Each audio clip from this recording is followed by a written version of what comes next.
Seorang milioner terkenal, Arman, tiba-tiba dikejutkan oleh suara seorang gadis OB sederhana yang berbicara bahasa Jerman lancar. Tak ada yang menyangka siapa sebenarnya gadis itu. Semakin lama, rahasianya perlahan terungkap, dan di balik rahasia itu ada pesan moral tentang keyakinan, ketulusan, dan harapan. Kalau kamu suka kisah ini, jangan lupa dukung dengan like agar kita bisa terus berbagi kisah inspiratif yang memperkuat iman kita kepada Allah. Langit Jakarta sore itu kelabu. Hujan rintik turun perlahan, membasahi kaca jendela lobi Hotel Grand Elvania, salah satu hotel bintang 5 milik Arman Al-Mahdi, seorang milioner muda yang dikenal dingin dan perfeksionis. Ia baru saja tiba dari perjalanan bisnisnya di Frankfurt, Jerman. Meski tubuhnya lelah, wajahnya tetap tampak tegak dan tak menyimpan ekspresi apapun selain kesibukan. Jam tangan mewahnya menunjukkan pukul 16.45 saat ia melangkah masuk, diikuti dua asistennya yang membawa berkas-berkas penting. Semua orang yang melihat kehadirannya otomatis berdiri dan menunduk hormat. Namun Arman, seperti biasa, hanya mengangguk kecil tanpa kata. Ia bukan tipe pria yang banyak bicara, apalagi basa-basi.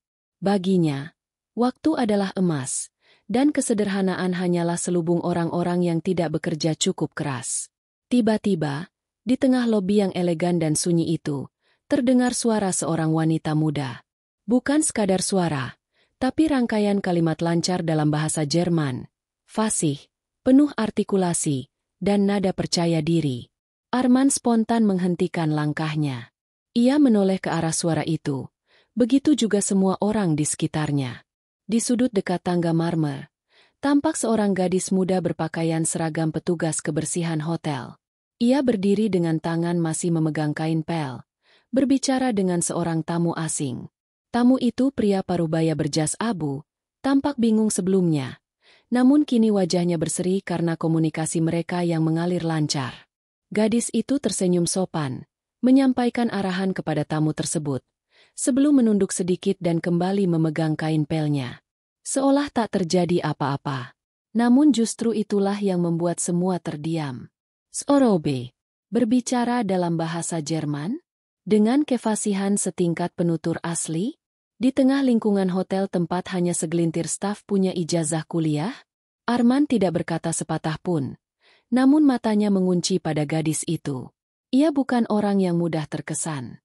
Tapi kali ini, ada sesuatu yang membuatnya tidak bisa berpaling. Bukan hanya soal kemampuan bahasanya.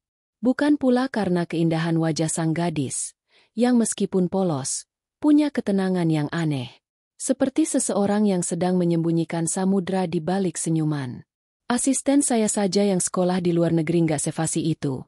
Gumam Arman pelan, hampir seperti bicara pada dirinya sendiri. Salah satu manajer hotel yang berdiri di dekatnya segera berusaha menjelaskan. Namanya Hana. Pak, sudah kerja di sini 2 tahun. Rajin, sopan, tapi ya memang sedikit aneh. Aneh bagaimana? Tanya Arman, masih tanpa mengalihkan pandangannya. Tidak pernah ikut kegiatan karyawan, nggak banyak bicara, dan hampir tidak pernah bicara tentang kehidupan pribadinya. Tapi pekerjaannya selalu bersih, rapi, tanpa celah. Arman diam. Dalam diamnya, pikirannya bergemuruh. Ini bukan hal sepele. Dalam dunia bisnis, kemampuan berbahasa adalah aset, dan instingnya sebagai pengusaha tajam sekali mengenali potensi. Namun lebih dari itu, ada perasaan aneh yang ia sendiri tidak mengerti. Sesuatu tentang Hana membuatnya merasa kecil, dan itu membuatnya tidak nyaman. Ia menatap Hana dari kejauhan. Gadis itu tampak biasa saja, seolah baru saja menyeka meja kopi dan tidak tahu bahwa semua mata kini tertuju padanya. Ia bahkan tidak melihat Arman sama sekali. Seakan dunia orang kaya dan seragam mahal itu tidak pernah menyentuhnya. Seakan ia memang tidak peduli. Dan justru ketenangan itu, yang bukan berasal dari kebodohan, tapi dari sesuatu yang lebih dalam, membuat Arman merasa terusik. Kenapa kau sembunyikan kemampuanmu di balik seragam pel itu?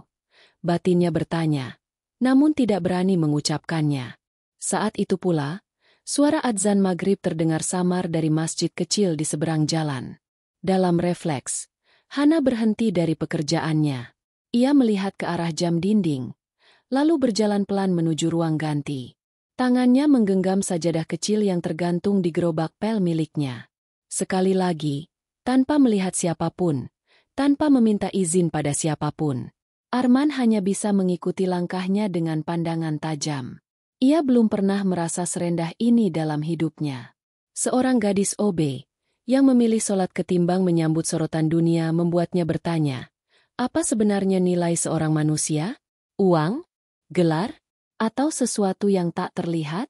Hatinya mulai dilanda gelombang yang belum pernah ia kenali.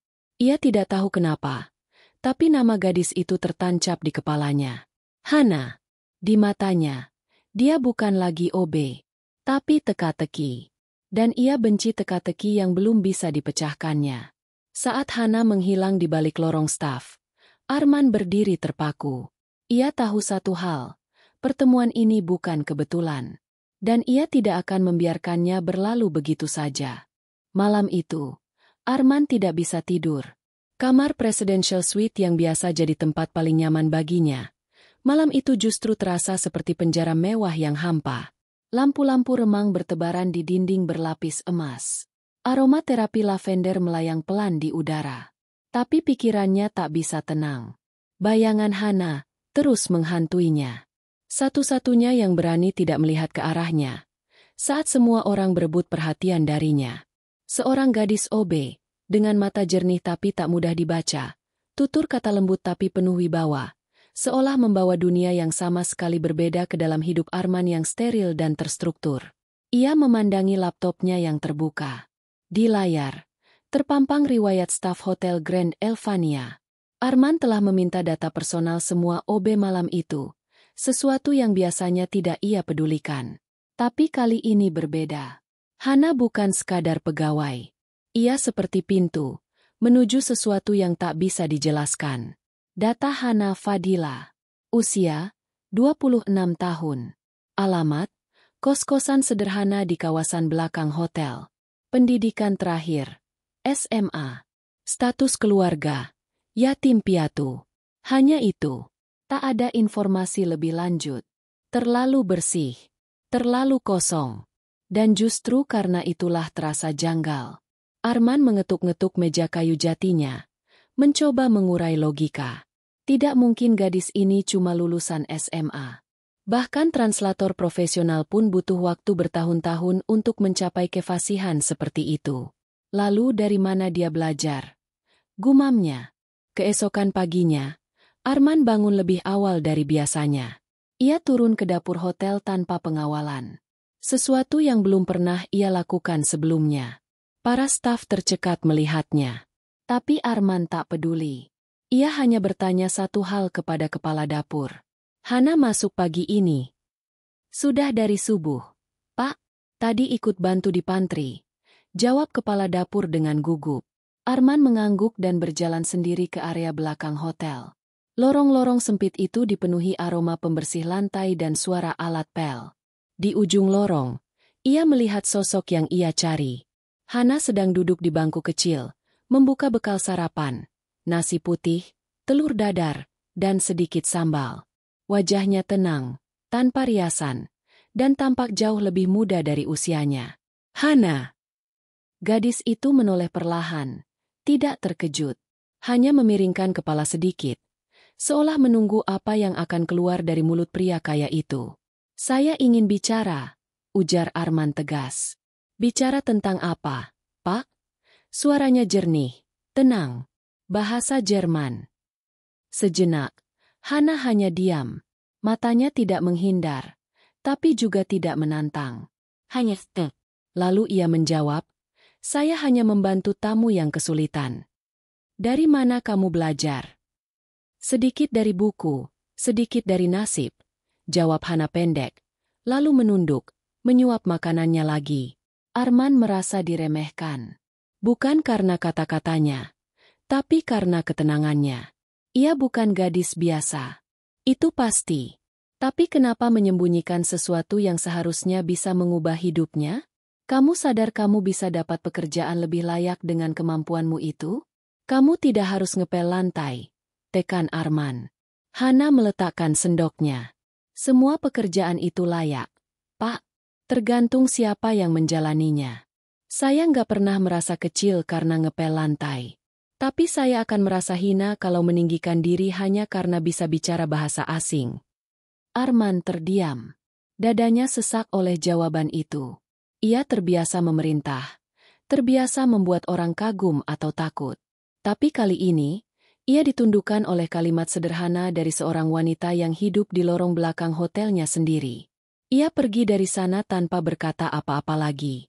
Tapi langkahnya berat, seolah meninggalkan sesuatu yang belum selesai. Sepanjang hari, ia seperti pria kehilangan arah.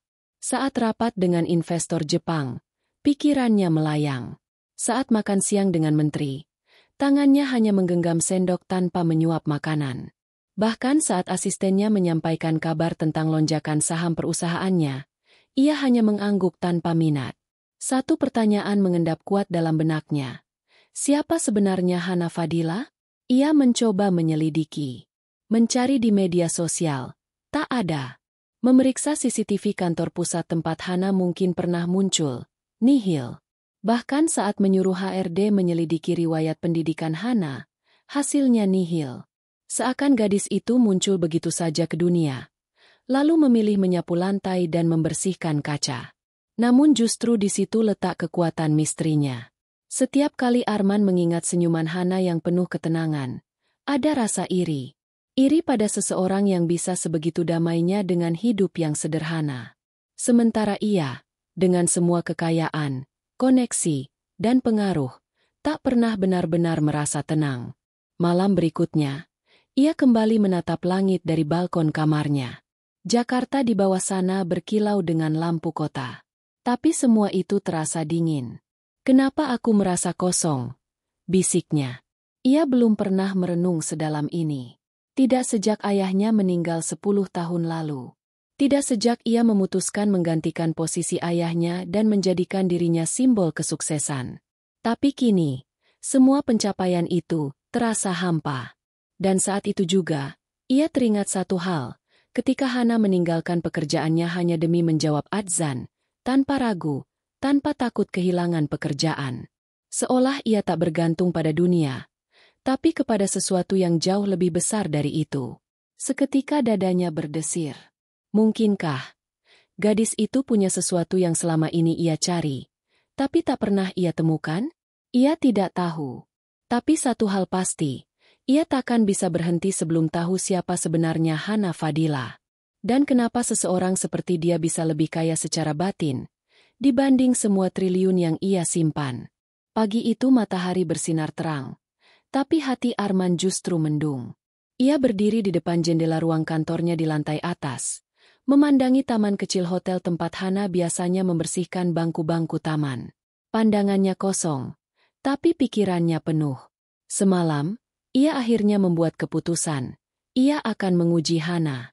Bukan karena ingin menjatuhkan, tapi karena rasa penasaran dalam dirinya sudah tumbuh menjadi semacam obsesi. Ia ingin tahu sejauh apa keteguhan gadis itu. Apakah prinsipnya nyata atau hanya tameng dari masa lalu yang ingin ia sembunyikan? Atau barangkali, Hana seperti orang kebanyakan, terlihat kuat, tapi akan roboh saat digoda kemewahan? Arman mengangkat telepon, menyuruh manajer HR memanggil Hana ke ruangannya. Tak sampai 10 menit, gadis itu sudah berdiri di depan pintu. Masih dengan seragam biru dongker dan wajah tenangnya yang khas. Ia masuk tanpa ragu, menatap Arman tanpa canggung. "Saya dipanggil, Pak." Arman menyandarkan tubuh ke kursi kulitnya yang mahal, lalu membuka folder di atas meja. Ia mengambil satu lembar kertas dan menyerahkannya ke Hana. "Ada lowongan di perusahaan pusat. Divisi komunikasi. Gaji 15 kali lipat dari yang kamu terima sekarang. Dengan fasilitas penuh. Kalau kamu setuju, kamu bisa mulai minggu depan."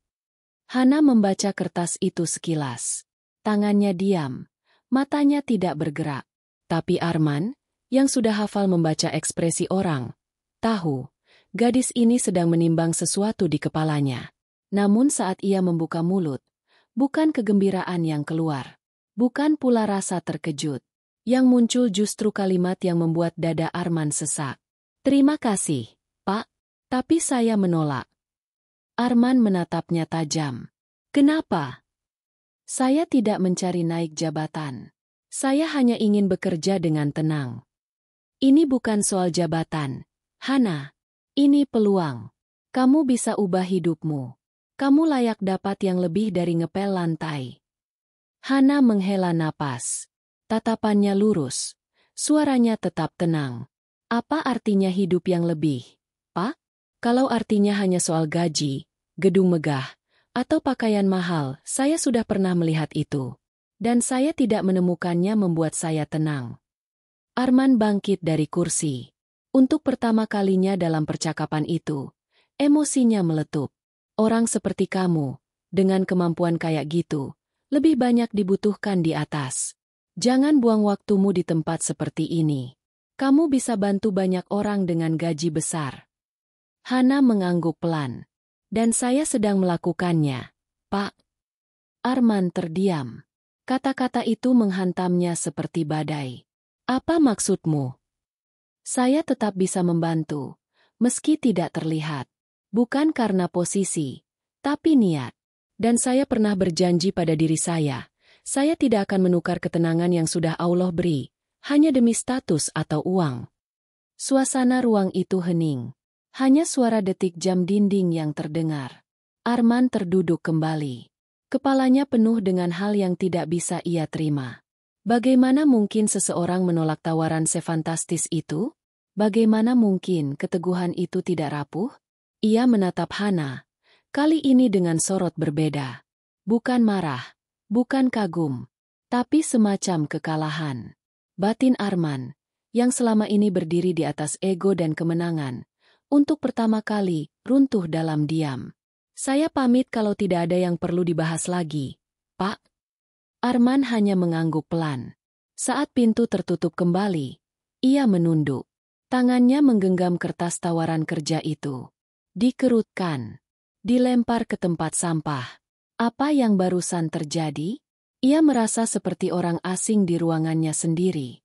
Sore harinya, Arman mencoba merasionalisasi semuanya.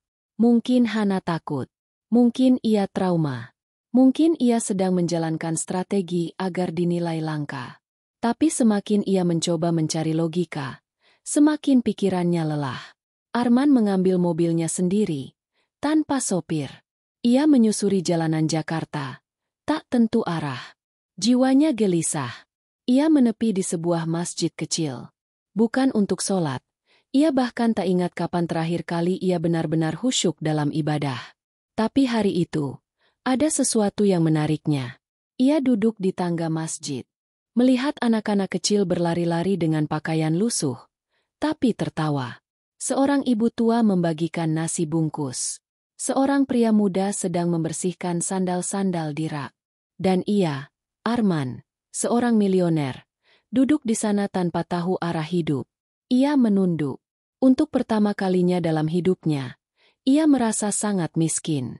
Bukan karena harta, tapi karena kosongnya hati. Ia teringat Hana lagi. Senyum tenangnya, pilihannya yang tidak goyah, kalimatnya yang pendek, tapi menghantam ego terdalamnya. "Saya tidak akan menukar ketenangan yang sudah Allah beri." Mengapa kalimat itu begitu berat? Malamnya, ia kembali ke hotel. Ia melihat Hana sedang membersihkan kaca di lantai 2. Ia memperhatikannya dari jauh. Hana menyeka kaca dengan sabar, lalu tersenyum kecil pada seorang anak kecil tamu hotel yang lewat. Dan di balik senyuman itu, ada kedamaian yang tidak bisa ia beli. Sudah 3 hari berlalu sejak Hana menolak tawaran jabatan dari Arman. Namun, rasa penasaran itu tak kunjung padam. Bahkan semakin membakar. Di tengah rutinitas rapat dan bisnis miliaran yang silih berganti, pikiran Arman terus kembali pada satu sosok.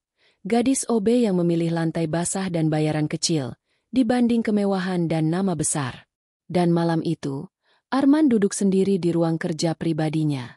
Tumpukan berkas proyek ekspansi ke luar negeri tergeletak di meja, tak disentuh.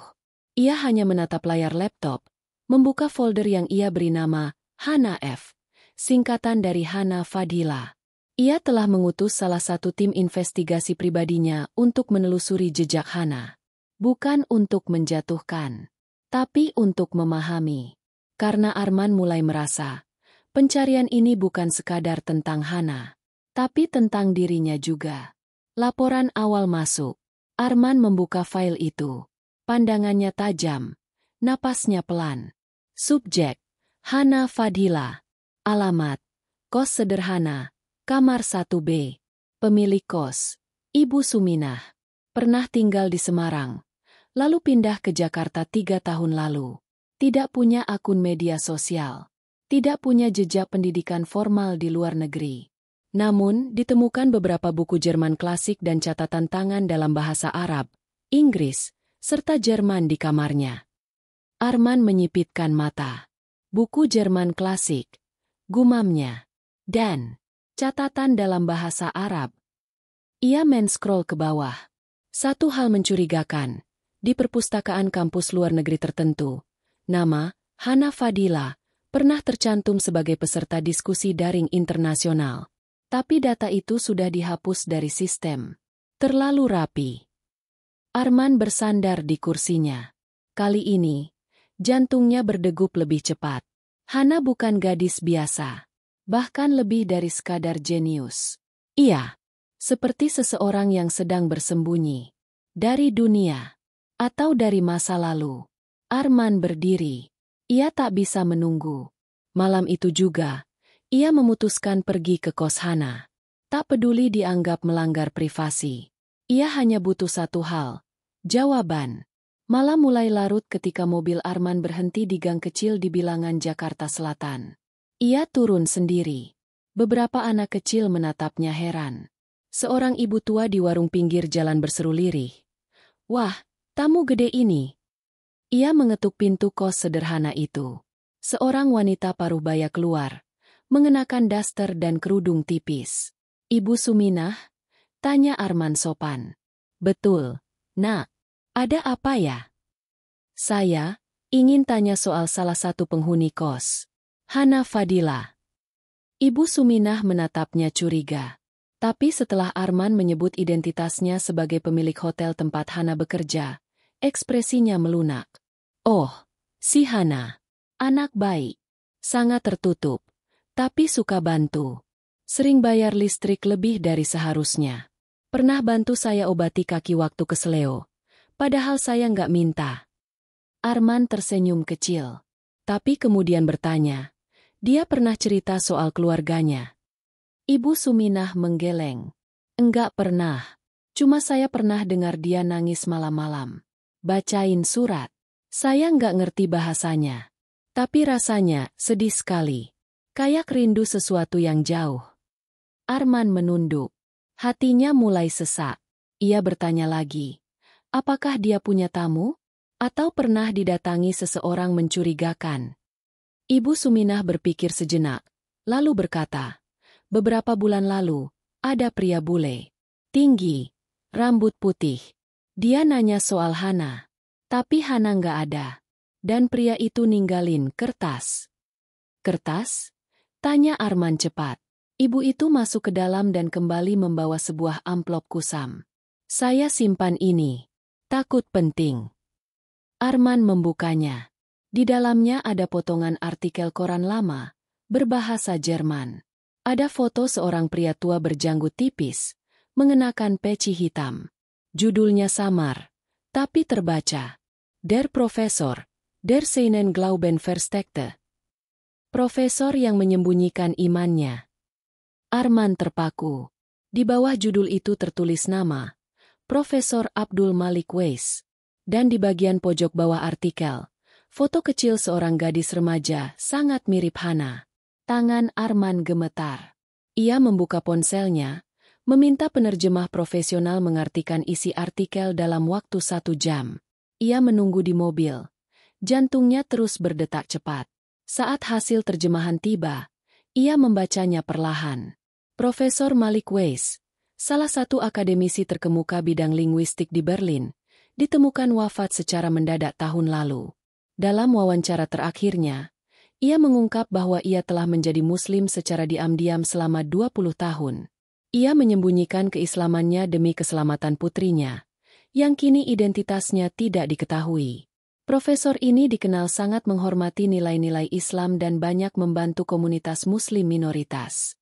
Ia meninggalkan wasiat agar putrinya menjaga diri dari sorotan dunia dan hidup dalam kesederhanaan, hingga tiba waktunya untuk bersuara. Arman menutup mata. Hana adalah putri dari Profesor Malik Weiss. Pikiran Arman porak-poranda. Selama ini ia mengira Hana hanya gadis OB yang punya talenta luar biasa. Tapi kini semua potongan puzzle mulai menyatu. Bahasa Jerman. Sikapnya yang tenang. Penolakan terhadap jabatan. Dan yang paling mencolok, keteguhan iman yang tak goyah sedikit pun. Ia duduk diam, menatap langit malam dari balik kaca mobil. Untuk pertama kalinya dalam hidupnya, ia merasa dirinya begitu kecil. Selama ini ia mengejar dunia, tapi ia bahkan tidak tahu bahwa di sampingnya ada seseorang yang sedang menjalankan warisan kehormatan dan iman dari ayahnya. Dalam diam, dalam kesunyian, tanpa satupun pamrih. Arman tak pulang ke apartemennya malam itu. Ia memilih duduk diam di kursi taman belakang hotel, di antara bayangan pohon palem dan aroma tanah basah usai disiram petugas. Langit Jakarta bertabur bintang, tapi di dadanya badai. Pikiran tentang Hana tidak lagi seperti teka-teki, tapi lebih seperti cermin yang dipaksa ia tatap, memantulkan betapa kosongnya hidup yang selama ini ia banggakan. Putri dari seorang profesor Muslim tersembunyi, fasih berbagai bahasa, menolak jabatan, memilih kesederhanaan, dan tetap tersenyum meski seluruh dunia tak tahu siapa dia. Namun Arman tahu, di balik ketenangan itu, pasti ada sesuatu yang lebih. Sesuatu yang belum terlihat. Dan seperti seorang yang baru belajar mengenal nurani, ia merasa perlu tahu, bukan untuk pamer, bukan karena rasa ingin tahu duniawi, tapi karena ada sesuatu dalam dirinya yang ingin dibenahi. Dan Hana, anehnya, seakan menjadi kunci dari semua itu. Keesokan harinya, Arman memutuskan pergi sendiri ke sebuah kawasan di pinggir kota, setelah tanpa sengaja mendengar percakapan dua staf hotel yang sedang istirahat. Iya, Simbah Hana itu tiap Jumat sore suka ke rumah yatim kecil di dekat rel itu loh. Bawa makanan, main sama anak-anak, padahal dia kerja dari subuh. Mereka tertawa kecil, mungkin menganggapnya hal sepele. Tapi di telinga Arman, itu bukan hal sepele. Itu seperti petunjuk. Dan ia langsung mencari tahu di mana lokasi panti itu. Ia sampai di sebuah gang sempit, melewati deretan rumah-rumah kumuh, di mana jemuran bergelantungan di atas jalan. Udara panas, pengap, tapi di ujung gang itu, tampak satu rumah kecil bercat putih pudar. Pintu kayunya terbuka, dan suara anak-anak mengaji samar terdengar dari dalam. Arman berdiri di depan pintu. Ia merasa gugup, bukan karena lingkungan, tapi karena ia merasa akan kembali dipermalukan oleh kebaikan yang tidak pernah ia miliki. Seorang lelaki paruh baya menyambutnya. "Silakan, Pak. Ada perlu apa ya?" "Saya hanya ingin tahu, ini tempat yang biasa dikunjungi Hana, bukan?" Lelaki itu tersenyum hangat. "Ah, Mbak Hana, malaikat kecil itu. Sudah 2 tahun beliau bantu tempat ini. Kadang bawa beras, kadang bawa buku. Tapi yang paling kami tunggu, dia suka datang diam-diam, duduk di antara anak-anak, ngajarin mereka baca huruf Arab. Dia nggak pernah mau difoto. Katanya, biar cuma Allah yang tahu." Arman menunduk. Tenggorokannya tercekat. Ia masuk pelan-pelan, dan melihat sendiri anak-anak kecil duduk di tikar lusuh, sedang membaca Iqra dengan suara pelan. Di dinding, ada foto-foto aktivitas mereka, tapi tidak satu pun ada gambar Hana. Ia bertanya, kenapa tidak ada satupun foto dia di sini? Si lelaki menjawab, "Kami sudah sering tawarkan, tapi dia selalu menolak. Bahkan pernah marah halus saat anak-anak iseng selfie. Katanya, kebaikan bukan untuk diumumkan, tapi untuk dipertanggungjawabkan di akhirat." Kalimat itu menghantam Arman dalam. Ia nyaris kehilangan keseimbangan. Selama ini ia terbiasa dipuji hanya karena menyumbang 2-3 digit ke yayasan besar, lengkap dengan liputan media dan foto bareng selebriti.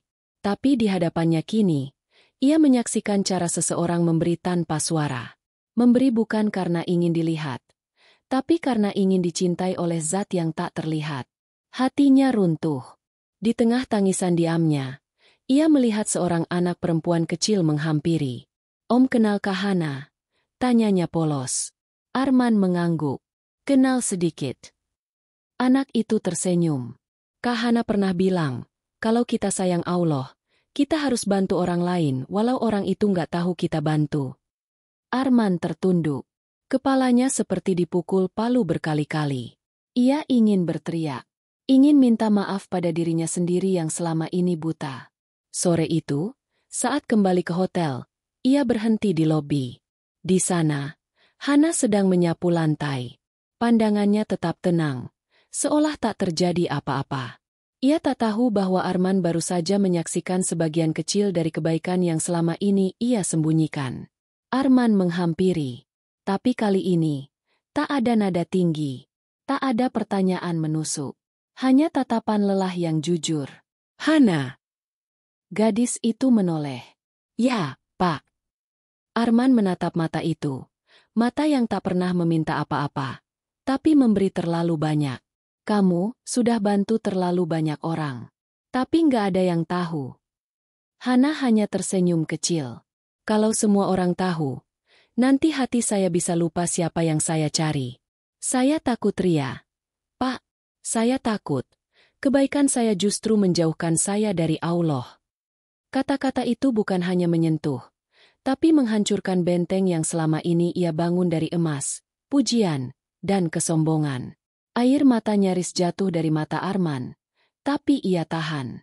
Bukan karena malu, tapi karena ia tahu, air matanya belum cukup layak dibanding kesucian kalimat itu. Malamnya, Arman berdiri di depan cermin, memandangi dirinya sendiri. Bukan jasnya, bukan jam tangannya, bukan gelar dan portofolionya. Tapi dirinya, jiwanya.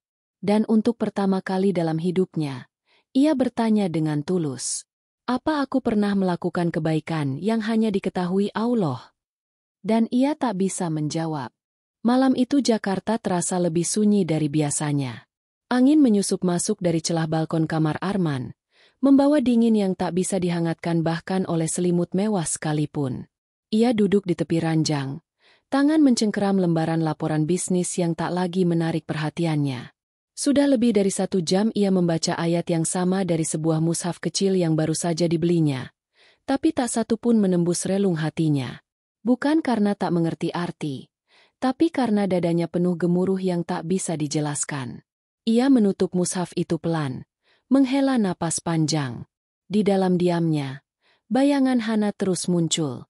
Setiap kata yang diucapkan gadis itu kini berubah menjadi gema yang tak bisa dibungkam. "Saya takut Ria, Pak. Saya sudah terlalu banyak diberi. Saya hanya ingin menjaga yang telah Allah titipkan." Kalimat-kalimat sederhana itu menghantam keras di dada seorang pria yang terbiasa memimpin ruangan, bukan dituntun. Pagi harinya, Arman datang ke hotel lebih awal.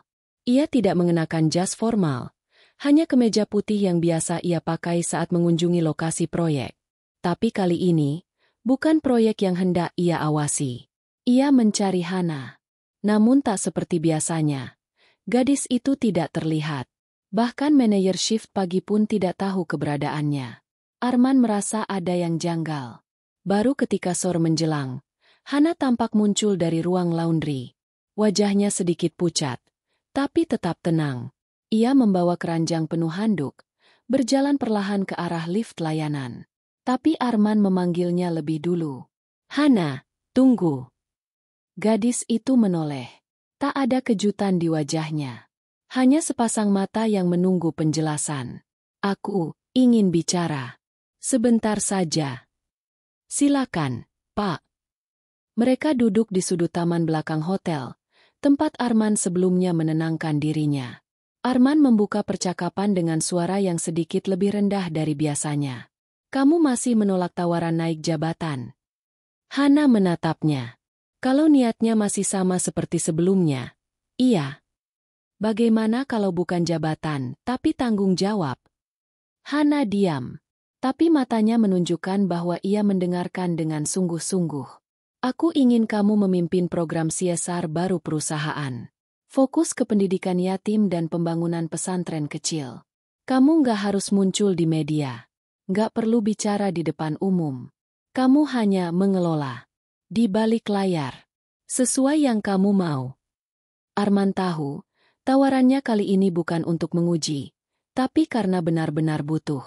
Setelah semua yang ia lihat, ia sadar Hana lebih layak memimpin kebaikan daripada dirinya sendiri. Namun Hana kembali menggeleng. Maaf, Pak. Saya sedang menjalankan sesuatu yang lebih dulu saya niatkan.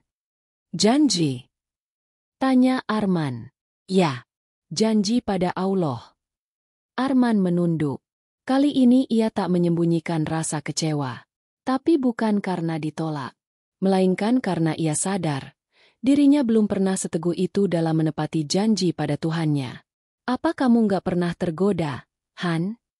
Tanyanya pelan. Hana menatap lurus. Sering. Lalu kenapa tetap menolak semua ini? Karena saya tahu, setiap langkah yang saya ambil akan ditanya nanti. Dan saya takut, saya mengecewakan yang menciptakan saya. Suara itu bergetar, tapi mantap. Dan di hadapan suara itu, Arman merasa dadanya sesak. Bukan karena marah, bukan karena tersinggung. Tapi karena ia tahu, selama ini ia hidup tanpa arah. Ia beribadah hanya saat sempat. Beramal hanya saat kamera menyala. Dan berdoa, hanya saat butuh sesuatu. Sementara di hadapannya kini, ada seorang wanita, bukan ustadzah, bukan tokoh agama, tapi punya keyakinan lebih kuat dari semua orang yang pernah ia temui. Malam itu, di kamarnya, Arman duduk sendiri. Ia menyalakan lampu belajar, lalu membuka laptop. Di layarnya, ia membuka akun yayasan besar miliknya, yang dulu ia buat hanya untuk syarat legal bisnisnya. Namun kini, ia menghapus semua program pencitraan. Ia menutup semua kerja sama media. Kemudian ia membuka email dan menulis kepada tim humas. Mulai bulan depan, tidak ada lagi program CSR yang melibatkan media. Kita tetap bantu masyarakat, tapi diam-diam. Tidak ada foto, tidak ada video. Kalau kalian tanya kenapa, jawabannya sederhana, kebaikan bukan panggung. TTD. Arman. Ia mengirim email itu dengan tangan gemetar.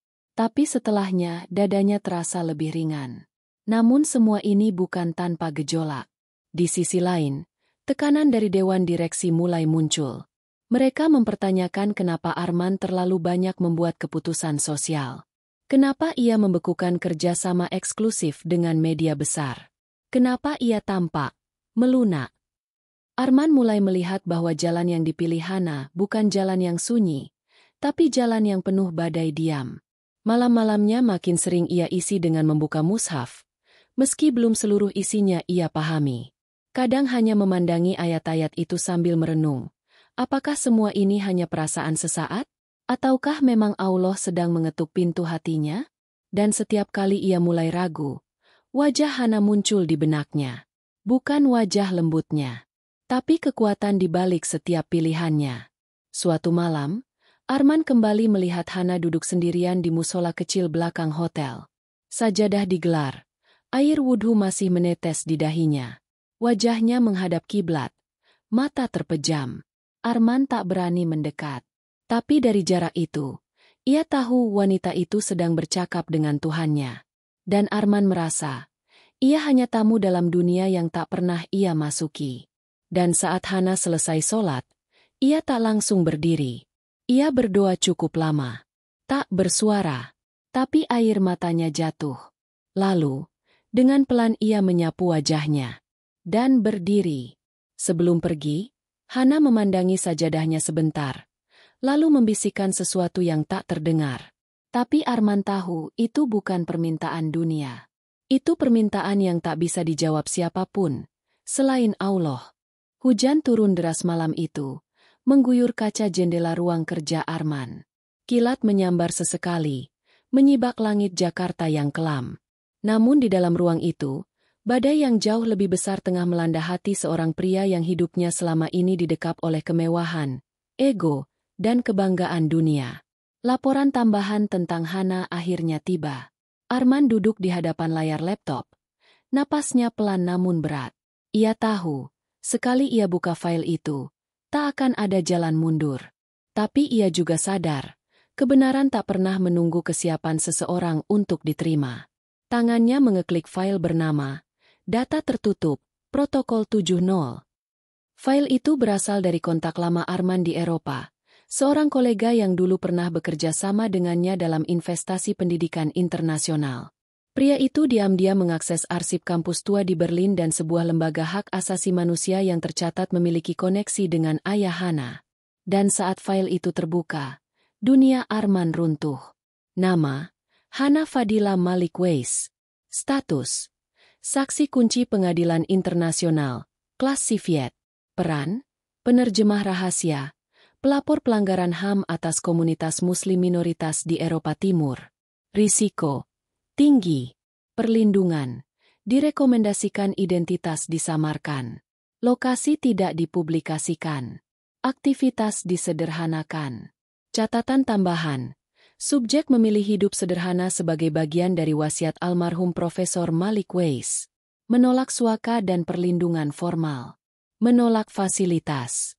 Tetap konsisten menjalankan perintah spiritual dalam kondisi tekanan. Arman menutup layar.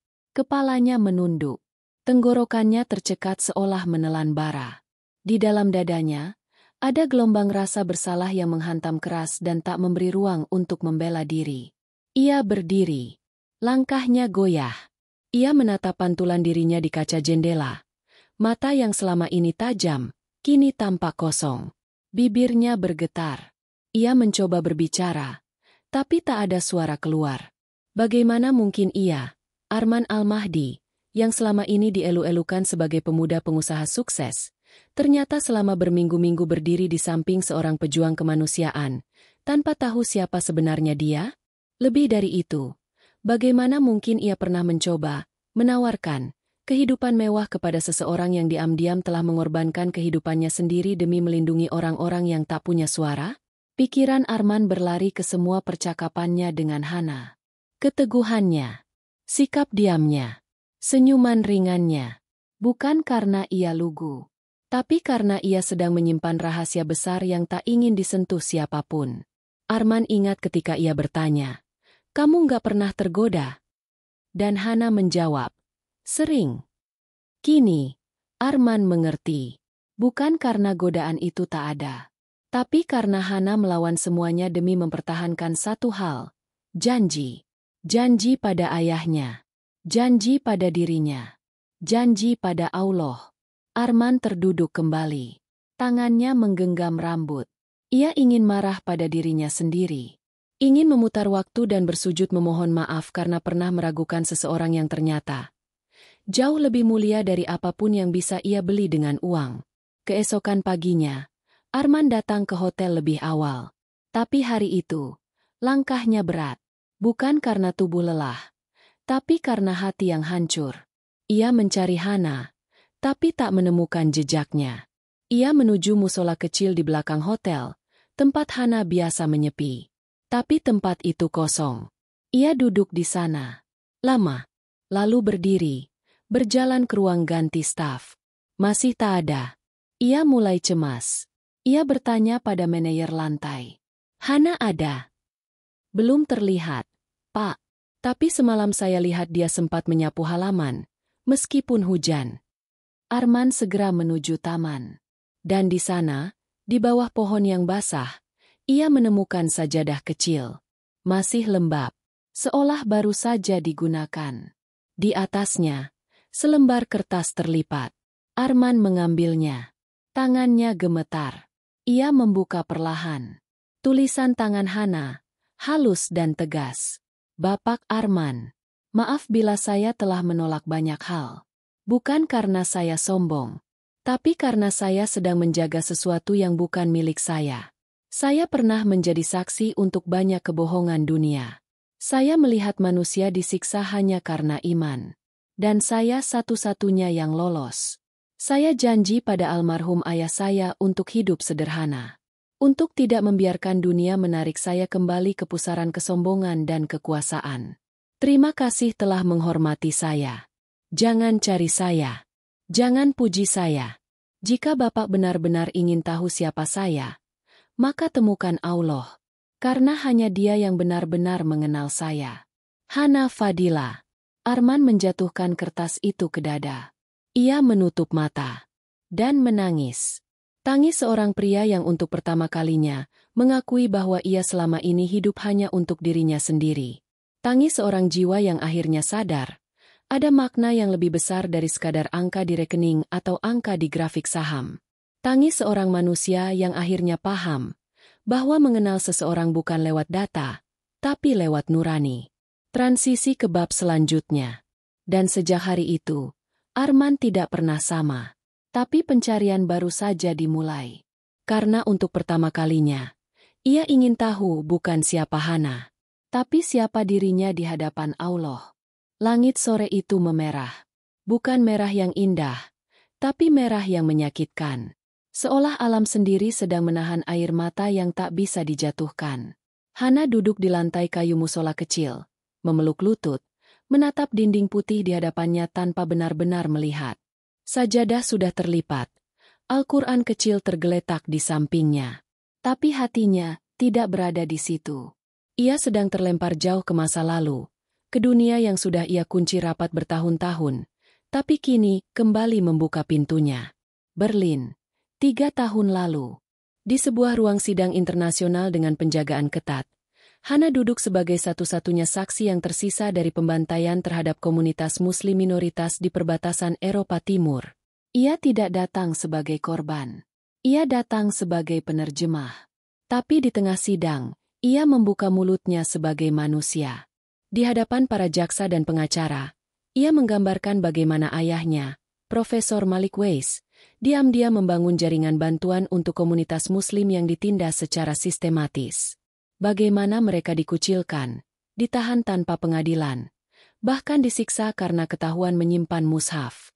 Ayah saya, suara Hana bergetar di ruang sidang itu, bukan seorang aktivis, tapi dia punya iman. Dan karena iman itulah dia dibunuh dengan cara perlahan, melalui ancaman, pengawasan, dan tekanan psikis, hingga tubuhnya menyerah. Kesaksiannya menjadi headline dunia, tapi tidak bertahan lama. 2 minggu setelah itu, ada ledakan di stasiun kereta yang biasa ia lewati. Lalu sebuah pesan muncul di email terenkripsinya. Diam, atau kamu akan menyusul. Sejak hari itu, ia hilang. Ia melepas semua akses.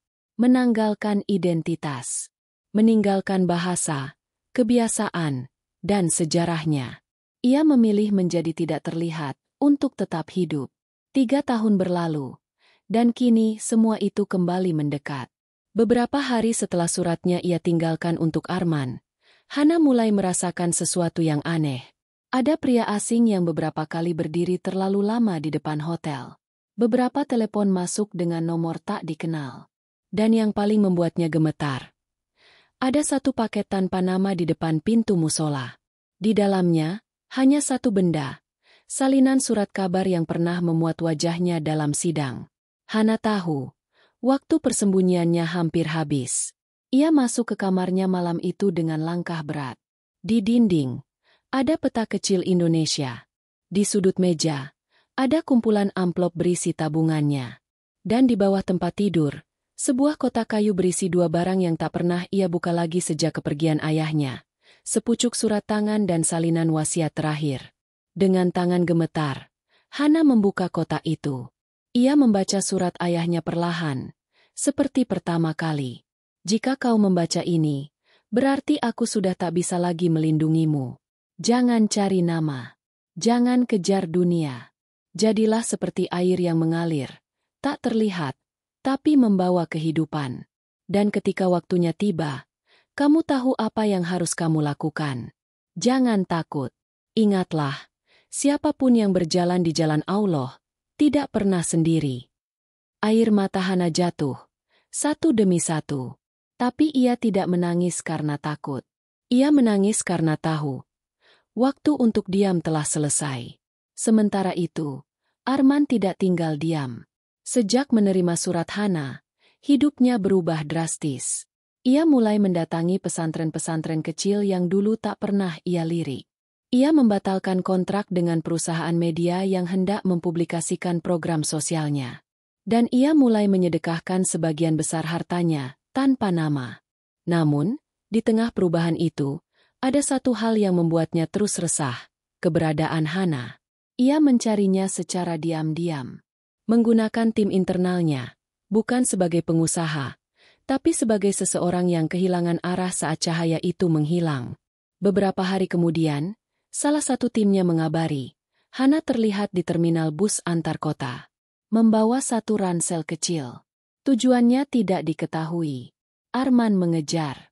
Tapi ketika ia sampai, Hana sudah naik ke bus terakhir menuju kota kecil di perbatasan Jawa Timur. Arman hanya mendapat secari kertas kecil dari seorang penjual makanan yang mengenal Hana. Dia titip ini buat Bapak, katanya. Di atas kertas itu hanya ada satu kalimat. Jika Bapak benar-benar ingin mengikuti cahaya, maka jangan ikuti saya. Tapi ikuti kemana cahaya itu mengarah. Kepada Allah. Arman terduduk di bangku terminal. Ia menggenggam kertas itu erat-erat. Di sekelilingnya, orang berlalu lalang. Tapi dunia Arman hening. Sepi.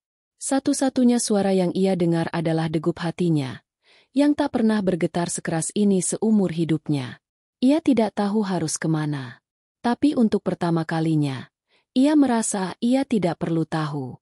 Karena ia mulai mengerti bahwa hidup bukan soal arah, tapi soal siapa yang menuntun.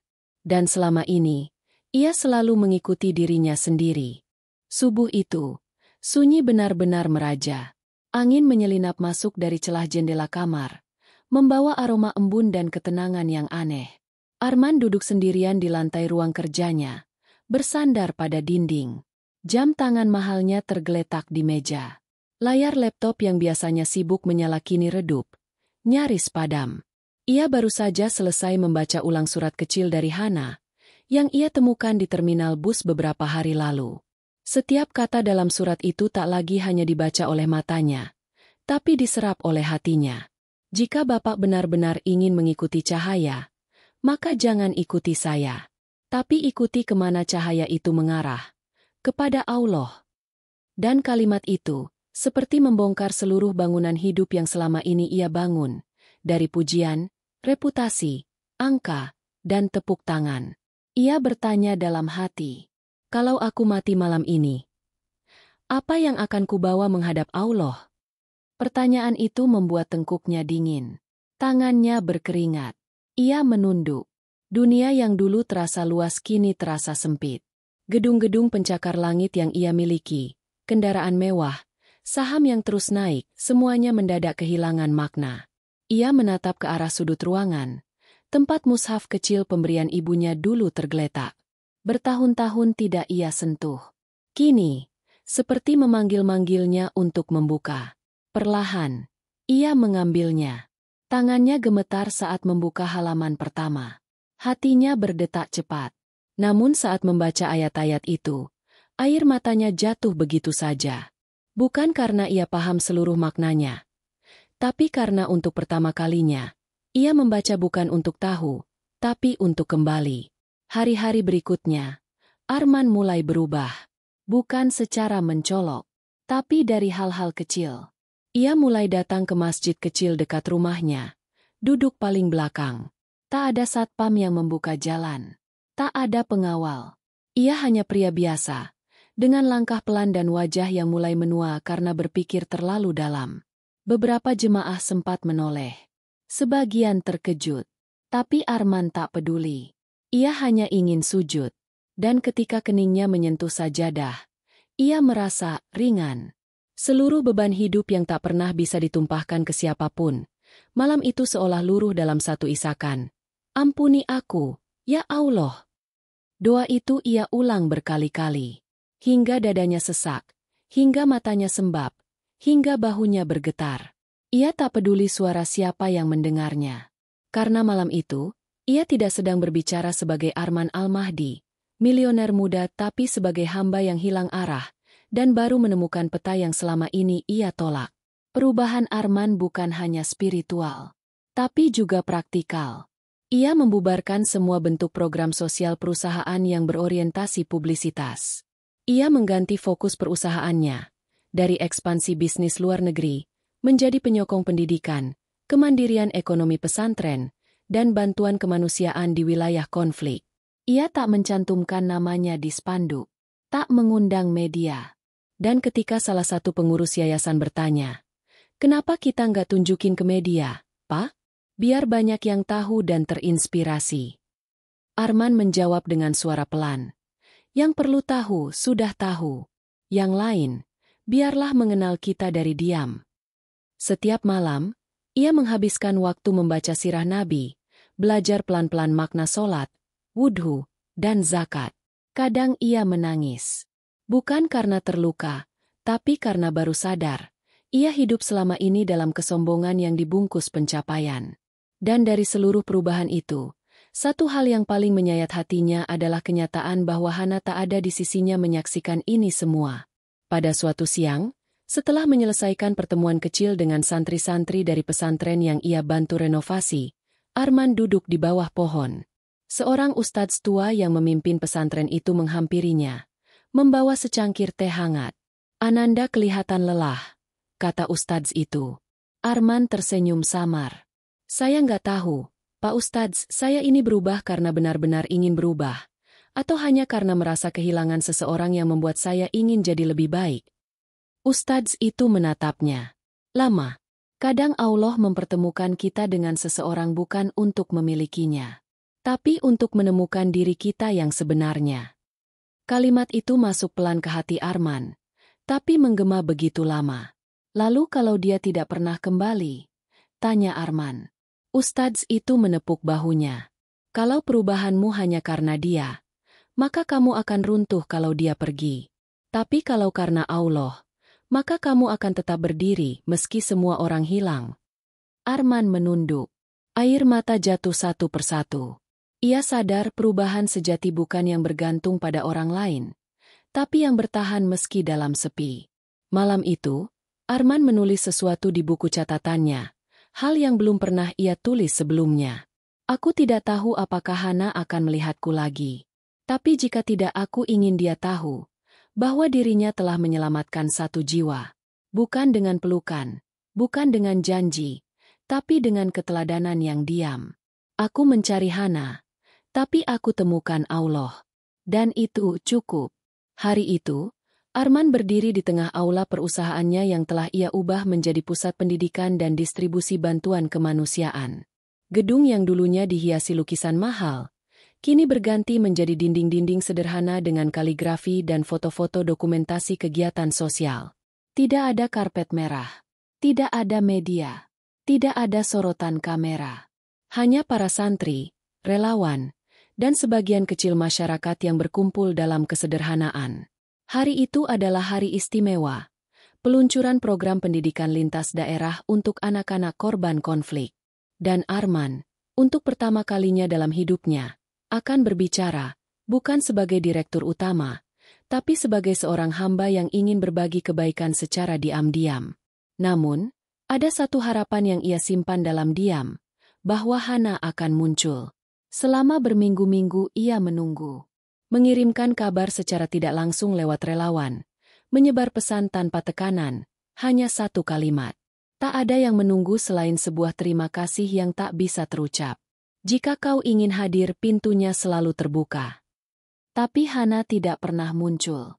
Dan hari itu pun, kursi kosong yang Arman siapkan khusus untuknya tetap kosong. Acara dimulai. Sambutan demi sambutan disampaikan. Anak-anak yatim bernyanyi. Beberapa relawan menyampaikan testimoni. Namun saat Arman naik ke podium, tiba-tiba seseorang dari tim keamanan menghampirinya dan menyelipkan sebuah surat kecil di tangannya. Surat itu bertuliskan namanya, dengan tulisan tangan yang sudah sangat ia kenali. Hatinya mencelos. Tangannya gemetar saat membuka dan mulai membaca. Bapak Arman. Jika Bapak membaca ini, artinya saya tidak akan datang. Bukan karena saya tidak peduli, tapi karena waktu saya untuk tinggal sudah habis. Saya telah menerima surat panggilan dari Lembaga Bantuan Internasional. Mereka kekurangan sukarelawan di wilayah pengungsian perbatasan yang baru saja diserang. Saya sudah tahu resikonya. Tapi saya sudah lama tahu juga bahwa saya tidak hidup untuk berlindung. Saya hidup untuk digunakan. Saya pernah berjanji pada ayah saya untuk tidak tinggal diam. Dan saya tidak akan melanggarnya. Dunia ini tidak butuh saya. Tapi dunia butuh orang-orang yang tidak takut mengorbankan kenyamanan demi kemanusiaan. Bapak tidak perlu mengejar saya. Jika Bapak memang sudah menemukan Allah seperti yang Bapak cari, maka Bapak tahu, kita tidak perlu bersama untuk tetap berjalan ke arah yang sama. Jangan sedih. Saya tidak pergi jauh. Karena sejauh apapun langkah ini, saya selalu berharap bisa berkumpul di tempat yang tidak ada perpisahan, di sisi Allah yang Maha Kekal. Doakan saya. Hana Fadila. Arman tidak bergerak. Tangan yang menggenggam surat itu perlahan melemas. Matanya menatap ke kejauhan, namun tak melihat siapa-siapa. Seluruh ruangan hening. Tak ada yang tahu isi surat itu. Tapi mereka tahu, pria yang dulu dikenal tak pernah menangis kini berdiri dengan mata basah, dada naik turun, dan wajah yang tak bisa menyembunyikan duka. Arman meninggalkan panggung perlahan. Ia masuk ruangan kecil, menutup pintu, lalu jatuh bersimpuh. Tangisnya pecah. Bukan karena kehilangan, tapi karena untuk pertama kalinya dalam hidupnya, ia merasa benar-benar kecil. Hana pergi, bukan karena ingin lari, tapi karena memilih jalan yang paling tidak nyaman. Jalan yang orang-orang seperti dirinya dulu akan hindari. Ia pergi, membawa nama Arman bukan sebagai kenangan, tapi sebagai doa. Dan Arman tahu, ia tidak bisa menahannya. Karena yang Hana jalani, bukan panggilan dunia, tapi panggilan langit. Beberapa hari kemudian, Arman mendengar kabar bahwa lokasi tempat Hana menjadi relawan dibom secara brutal. Tidak ada daftar nama korban. Tidak ada informasi lanjutan. Tidak ada jenazah yang dikirim pulang. Hanya satu video terakhir yang dikirim oleh seorang jurnalis lokal, berisi rekaman pendek dari Hana. Dalam video itu, Hana mengenakan jaket tebal. Wajahnya pucat tapi matanya tenang. Ia berdiri di tenda pengungsian, di antara anak-anak yang memeluk selimut tipis. Ia menatap kamera dan berkata, "Kalau kalian melihat video ini, mungkin saya sudah tidak ada. Tapi saya ingin kalian tahu, hidup ini bukan tentang lamanya usia, tapi seberapa banyak manfaat yang kita tinggalkan. Kalau kalian punya sedikit tenaga, sedikit ilmu, sedikit harta, jangan tunggu sampai banyak. Gunakan sekarang. Karena dunia ini terlalu sempit untuk ditinggali ego, dan terlalu cepat untuk dijalani tanpa amal. Jangan cari saya, tapi carilah Allah. Karena kalau kalian temukan Dia, maka kalian sudah menemukan segalanya." Video itu berakhir. Dan di layar yang beku itu, Arman memandangi sosok Hana yang tersenyum. Senyum terakhir yang ia lihat. Senyum yang akan ia kenang seumur hidupnya.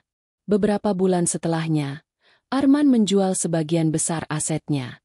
Ia tinggal di rumah sederhana, dan menghabiskan waktunya sebagai pengajar bahasa untuk anak-anak jalanan dan pengurus yayasan kemanusiaan. Ia tak lagi menatap grafik saham setiap pagi. Tapi ia selalu membuka mushaf sebelum fajar. Satu kalimat selalu ia ulang-ulang dalam sujudnya. "Ya Allah, jika aku tak bisa bersamanya di dunia, maka jangan pisahkan aku darinya di akhirat." Ia tahu, doanya mungkin tak dikabulkan. Tapi ia juga tahu, jalan yang Hana tempuh adalah jalan yang kini ingin ia ikuti. Dan kalau itu berarti menghabiskan sisa hidupnya tanpa panggung, tanpa nama, tanpa wajah yang dikenal, maka biarlah begitu. Karena kini Arman paham. Orang besar tidak selalu duduk di atas panggung.